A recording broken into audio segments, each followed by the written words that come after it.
கை நீளம்னா கை நீளம்ல அதிகமா தர்மம் செய்யக்கூடியவர் கையால அப்படின்னு அதுக்கு அர்த்தம். இப்படி நிறைய விஷயம் இருக்குங்க. இப்போ நான் அப்பா சொல்றா, உந்தியடி உலக மக்கம் உயர்ந்த நெஞ்சே கௌபாவாம் அப்படின்னு பிஸ்மில் குரத்துல. உந்திக்கு போகக்கூடிய எல்லா விஷயத்தையும் ஜீரணிச்சு அதை அனுப்பிடுறதாங்க. சத்தை எடுத்துட்டு கழிவு அனுப்பிடுதா. அதே மாதிரி கௌபாவுக்கு போற எல்லாத்தையும் கௌபா அனுசரிச்சு அதை உள்வாங்கி அவர்களை சுத்தப்படுத்துதுங்க. ஆமா, அது மாதிரி நெஞ்சு கௌபாவுக்கு சுத்துனா அன்று பிறந்த பாலகன் போன்ற கௌபாவை சுற்றி வருவர்கள் ஆயிடுவான் ரசூல்லா சொன்னாங்க இல்லையா, ஸல்லல்லாஹு அலைஹி வஸல்லம். அப்போ நம்ம இதயத்தை சூழ்ந்து சுத்தி வருகின்ற இரத்தம் இருக்கிறதே, போகும்போது கெட்ட ரத்தமா போகும், வெளியே வரும்போது சுத்தமான ரத்தமா வரும்.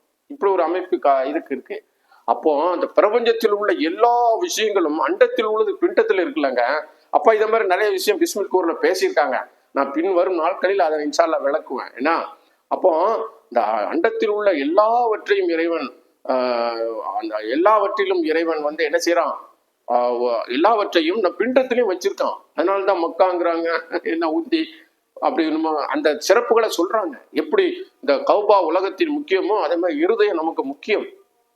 அதான் இமயமலையில் போய் தியானம் செய்யுங்கிறது அது ஒரு வகை. இமயமலைக்கு போய் தியானம் செய்வது ஒரு வகை.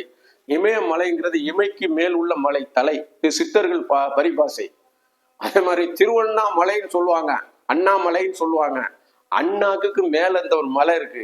இங்க போய் நம்ம இறைவனை தரிசிக்கணும்.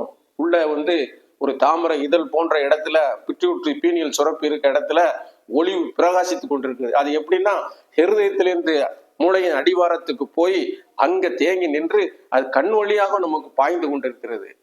அதை தனஞ்சய நாடியை எழுப்பி கொண்டு போய் மேல தரிசனம் பண்றதுதான் பெரிய ஞானிகளாகவும் பெரும் மேதாவிகளாகவும் பெரும் சீதவிகளாகவும் இந்த உலகத்தில் இருக்காங்கங்க.